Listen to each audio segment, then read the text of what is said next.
What's going on everyone, welcome back to another video. Welcome to the madness that is me fitting rear discs and pads in the rain, in the wind, everything, all the elements. Just, you know, what's the weather like? All of it. Do you know what I mean? See? So, that's how mad I am. I'm going to do the rear discs and pads in this weather and hopefully take you guys through it. Show you a little bit of a how-to. It shouldn't take too long. I've already done one side, I just need to do the other.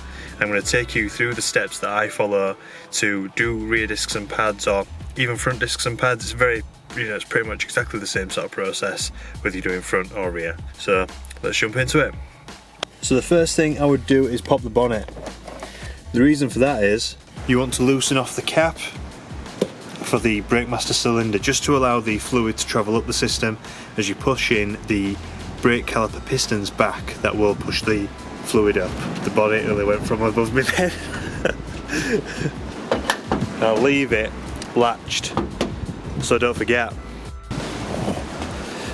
Next, use a chock because you're putting the car in first gear to stop it from rolling away and letting the handbrake off, because I'm working on the rear wheels. If you're working on the front wheels, you can leave the handbrake on, you don't really need a chock. But you probably want to leave it in neutral so that you can rotate the wheels nice and easily without annoying the gearbox and diff. Next, jack up your car and use an axle stand so that the car doesn't land on your legs or on top of you, because I heard that hurts.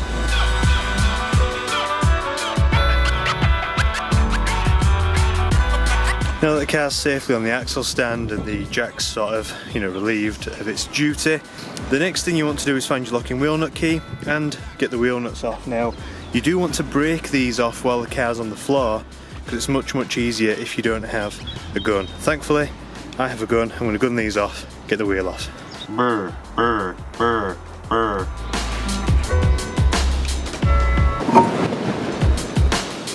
The next thing I want to do is I want to hammer these screws with the appropriate screwdriver. So this is a hammer through Phillips 3 screwdriver. Give it a good whack. Hopefully it frees it off. You can use this sort of addition to it as well. It's got like a 6-point nut almost on the shaft. You can get a spanner on there, give you a bit more leverage. And this is what you want to do to release the centering screws for the disc. There's also two 10mm for the Caliper Shield, the Brake Caliper Shield, one up here and another one just round the back on this particular car. They're 10mm again on this particular car. You've also got a couple of bolts that go through the Caliper Slides at the top and the bottom. Also you've got two, I believe, 14mm holding the Caliper Carrier onto the hub assembly. You will need to remove that to get the disc off, because without that it's very awkward, especially on a car that has studs rather than bolts that go into the hub. So I'm going to start removing all that now, bit by bit, so you can see.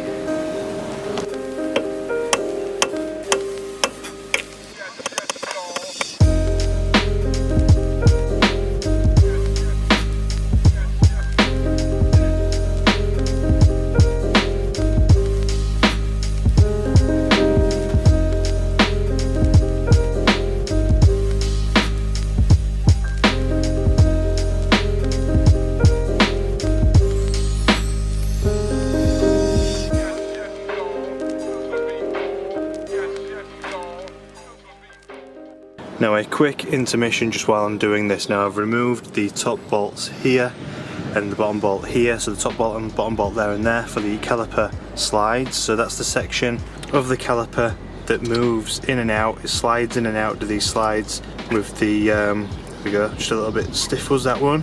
Probably give it a little bit of a clean. Feels okay now actually. But yeah, they slide in and out with the brake caliper as it clamps the brake disc with the pads, which are absolutely shot to crap. Not as bad as the other side, as you probably saw on the brake caliper video, but still quite bad. Now, the slides seem okay actually. They weren't initially. Hopefully they'll be fine though now. I've just freed them off a little bit. I'm going to clean the carrier up a little bit. But what I wanted to show you was the piston within the brake caliper. Now this, you have to wind it in. On the driver's side it's clockwise, on the passenger side I believe it's counterclockwise, and basically this is nice and free and easy. I don't need a caliper wind back tool. This is how it should be. You should just be able to rotate the piston within the caliper nice and easy. It's hard to do it one-handed. I'm not going to be able to do it one-handed obviously, but this is a very, very easy piston to wind back into that particular caliper, and that is exactly what you want. Now I'm going to continue to rush. I've got the two larger bolts. You can just see that one there and the one just above there in the centre of the screen, just above the centre of the screen. So I've got those two bolts to get this carrier off. Then the disc will come off, and whilst the carrier's off I'm going to pay a little bit of attention to these sections here where the pads slide on these shims. Take these shims off, take the caliper carrier off, give it a good clean, and lubricate it all up with some of this, some ceramic brake grease. I'll be using this on the areas where the pads make contact with the caliper slide. I'd also use this in the slides themselves if they did need freeing off, but yeah, this is for like metal to metal contact, and it's very good for high temperature environments. So this is what I'll be using for the pads, the pad backings as well. So you want to put it on these sections, the ends of the pads, and also the back here, anything that makes contact metal to metal. But yeah, you want the pads once in here, obviously this is the wrong side, but you want the pads once in here to slide freely when the caliper clamps the disc. Anyway, I'm rambling on. Hopefully you already know all that. I'm still dismantling and getting things ready to put things back on. So let's crack on. So that's the piston fully wound back now into that particular caliper, so I can move the caliper out of the way and get to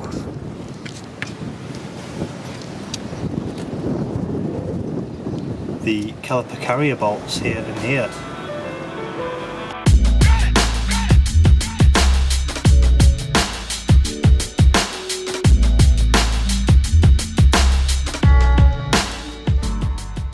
And now you can see just how corroded and crappy and how little of a surface area this pad had on this disc. It was just sort of running in this really thin channel. So definitely due some discs, and the pads almost look like they're separating a little bit at the bottom, sort of like a bit of a gap between the backing plate and the pad friction material. But yeah, not very good. So bin, and then this, the Caliper Carrier, this is what bolts on to the back of the hub there. This, I'm going to be removing these shims if I can.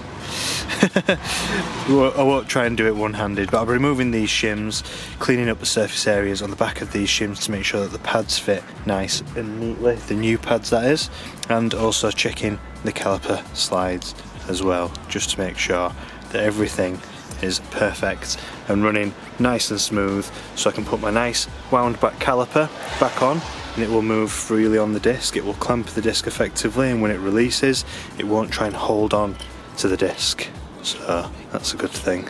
The bearing sounds okay. I think there's just a little bit of crap off the brake disc shield, just got into the edge of it there, but no, it sounds fine now. So yeah, just checking the bearing. But yeah, clean this, put it all back together. So here we are now, this is all nice and clean. I've just put some lubricant on it and it's sort of balancing there.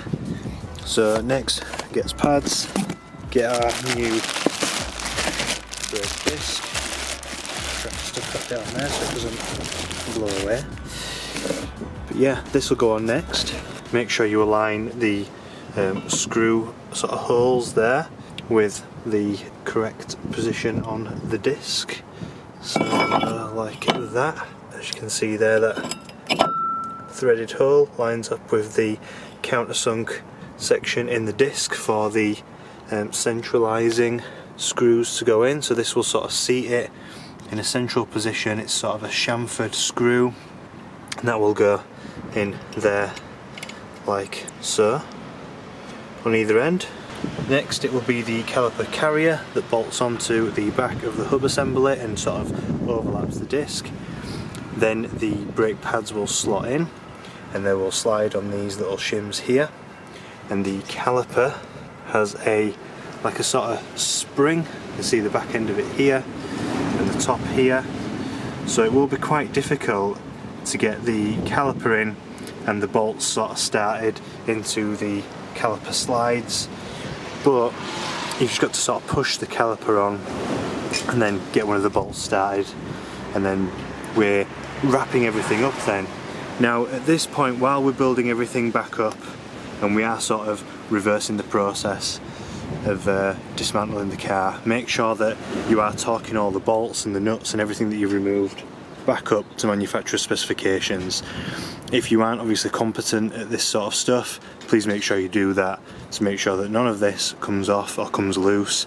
We are working, after all, with the brake system on the car, which is very, very important. The most important element of a car, I would argue, anybody, you know, with that point. So yeah, that's the next step now. Get this disc on, probably put a little bit of lubricant on these so they aren't as tough to get off next time, and something like copper slip or even the ceramic brake grease, and yeah, then I'll be bolting everything back up to manufacturer's specs. So let's crack on. Now you don't have to do this, but what I am going to do is just put a little bit of lubricant just on the inside of the disc here, so that when it seats on this hub assembly, it doesn't seize to it. Now I'm going to put a very, very small smear of the grease on these two surfaces that touch one another. So as you can see, a very, very light and thin coating, just to stop it from corroding.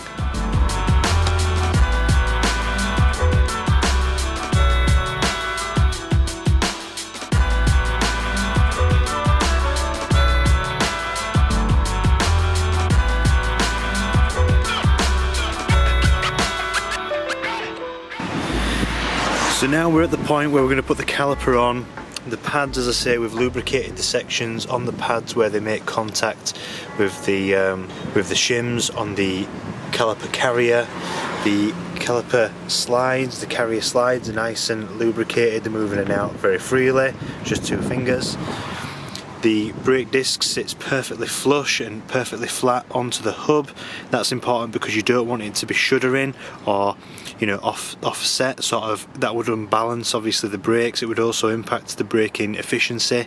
And we've also cleaned up the Caliper Carrier mounting points, the 2 points where it bolts to the hub assembly itself, for the same reason, to make sure that the Carrier is nice and flat. Cleaned up these areas as well to allow the pads the space that they need to move freely in and out of this particular disc sort of assembly, you know, and the caliper assembly, so that they're nice and free and they free off when we relieve the brake pressure.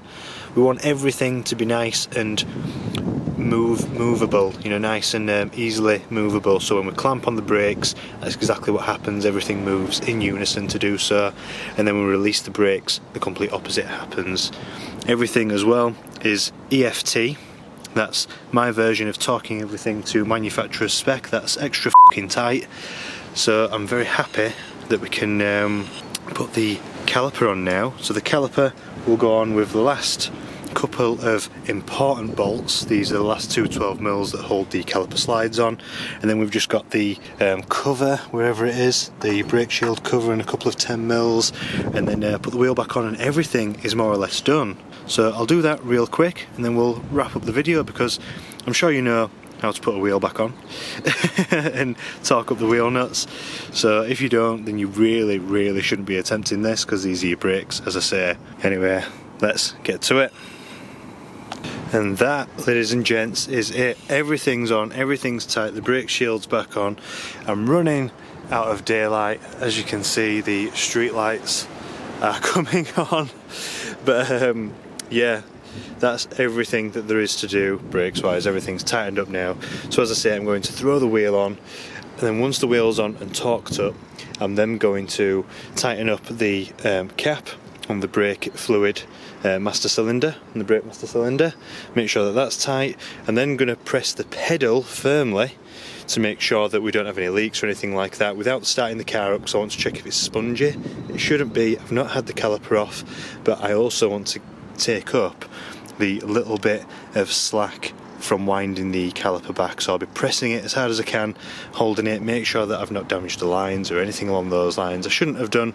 I've not touched them, I've not had the caliper off, I've not disturbed any of the hydraulic system as such, but it's always good to check, and I do need to take up that little bit of slack that I will have now from freeing the from winding back the caliper, sorry. So that's going to wrap everything up here. on a very windy day here. Thank you very much for watching. I hope you found this useful. If you did, please consider subscribing and give us a thumbs up if you like this particular video, and I'll catch you in the next one. Bye for now.